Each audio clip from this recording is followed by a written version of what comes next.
The influence Egypt's ancient culture had on the development of our modern civilization is profound. Yet could there have been things that were missed? For example, how is it that the ancient Egyptians could live in peace for thousands of years, while our so-called modern society could not? Might Egypt still hold secrets that could change the course of history and get our world back on track? Bill Brown, an American engineer, believes that's the case. What makes Brown different, though, is that he seems to know where these secrets are hidden. My name's William Brown. I'm a retired civil engineer, 35 years in architectural drafting, design, construction, and quality control. I retired in 2005, and I have worked for myself, self-employed, ever since 2005, doing what I love best, working in Egypt. After some 62 trips to the Giza Plateau and nearly 2 decades of collaborations with various archaeological missions, Bill has become an expert on Giza and has gained the unique distinction of being known as the world's first Gizatologist. In fact, his skills and credibility led Egypt's former Minister of Antiquities, Dr. Zahi Hawass, to offer him a position in his organization, a position Brown graciously declined. Brown himself is kind of a mystery. Before 1995, he knew nothing about Egypt. Then one day, he awoke to find himself remembering a whole other lifetime he lived there, which he recalls was a part of Atlantis. He remembered having worked on the Queen's Pyramid in Giza and several of the temples. Brown was suddenly able to map out from memory, in very detailed style, the Giza Plateau, including its cosmological references, despite never having been there.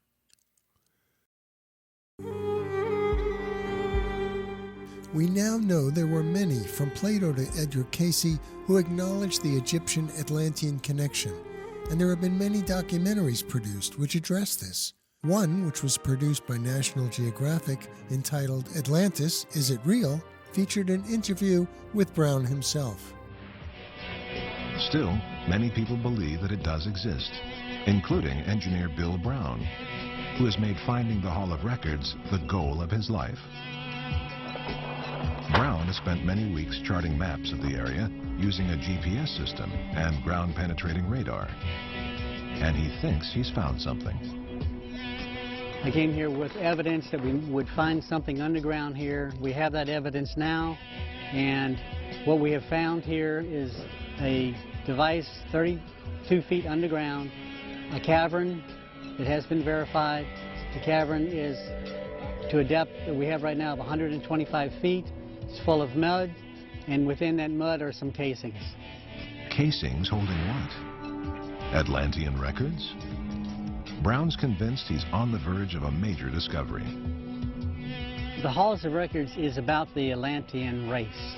It's the history of Atlantis before it fell, why it fell, and it was left for us as a lesson to learn so that we might not make the same mistake. Since Brown's awakening, his obsession with Giza has only heightened, driven in part by the coming discoveries he feels he's here to reveal. Discoveries which begin at Ground Zero, as he calls it, a small horse stable in the village of Giza that Brown purchased in 2010 for $32,000 American. That would normally be considered an exorbitant price for this small property, but there's nothing normal about this stable. In 2010, after working at Giza since 2005, we had completed a project known for restoration of an ancient tomb, and we did that at 2 different locations. The second location was cleanup area of the caves just north of the Sphinx itself, in the Sphinx Temple. And upon excavation, we were able to find an exposed tunnel system underground leading into the village. At that time, I was very aware on the other side of the concrete wall, the village where many people were digging illegally underground inside these tunnels and accessing the Giza Plateau. I was very aware of one specific location. It was known as a horse stable, and the stable was about 100 years old. But the stable was very unique. The walls themselves were built out of stone, and all of the walls were 1 meter thick. Why? I knew from my research of the Edgar Cayce Foundation that Edgar Cayce had predicted a specific location of the underground halls of record, and in particular a specific location called the Pyramid of Records.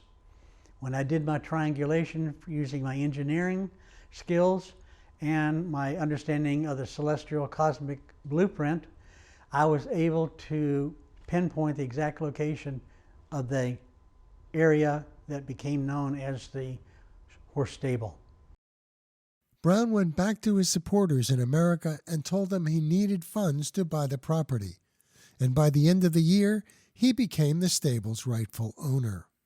The purchase of the property allowed Brown to start performing private research, such as doing GPR or ground-penetrating radar scans.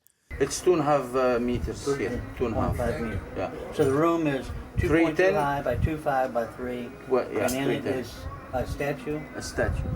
من السيمترية واحدة، الأوضة من السيمترية. 1 meter. من السيمترية ازاي؟ السيمترية بس. غرفة. العمق دي 9 9 متر. 9 meters, 9 meters. This deeper is 9 meters. It's the Okay. same as the other 9 No, meters. no, he will show now. He will see now. But this is not a room. No, The it's- piece is not a room. It's okay. outside. Statue outside room. Yeah. 6.990. Okay. 6.9. Yeah, it's almost 7 meters. 7 About 7 meters down. About Let's say 7. Yeah. About 7 meters. Good. Very good. Yeah, Okay. this is what we look for, maybe. هذه كبيرة جدا. Number Kibir. 30. All This is right. a huge one. Now, Where is the shot? Number 3. Number 3 Location. was right Location. inside this door. This door here. This door. This is A. This is B. Uh. This one's C. It's right in. And he demolished the meter-thick inner walls so they had room to work. All in all, Brown's team sunk close to $80,000 into what would become the Stable House Research Project.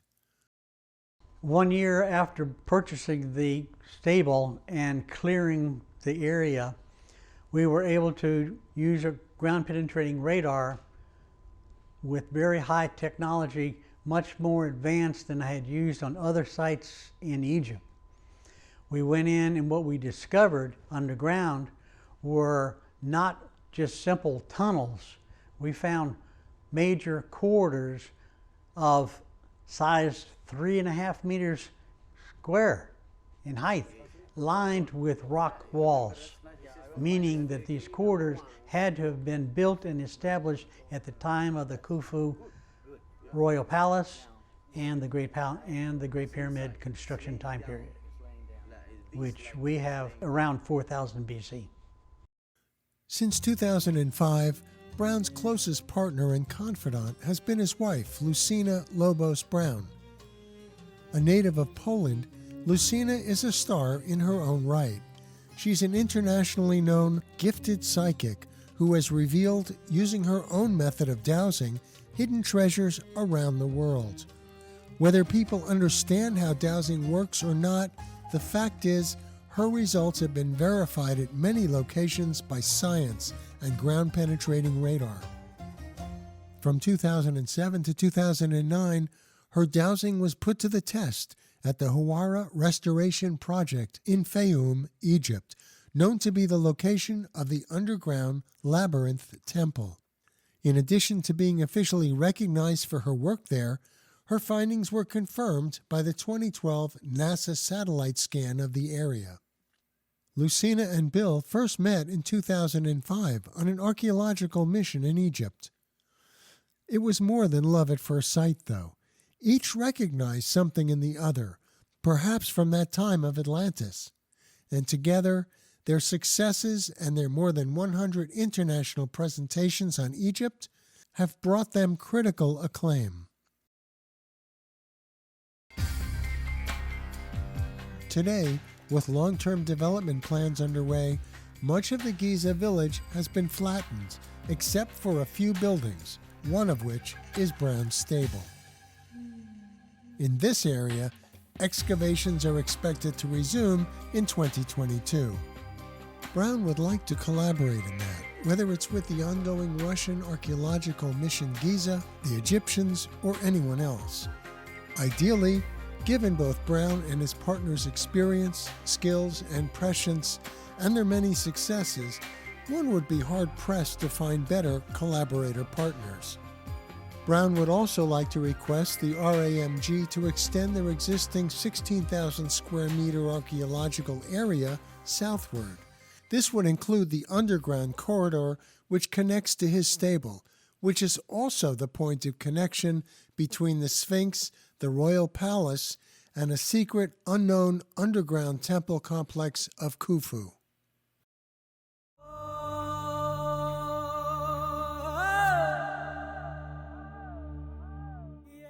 Today's world is in crisis. The age-old battle between rulers and servants, light and dark, is in full swing. And there has never been a time where revelations that could shift the balance of power were more needed, whether new modes of thought or hidden technologies. And Bill Brown might just be the guy to find them. The halls of records do exist. I believe they exist today, and that in the near future we're going to be able to prove that fact.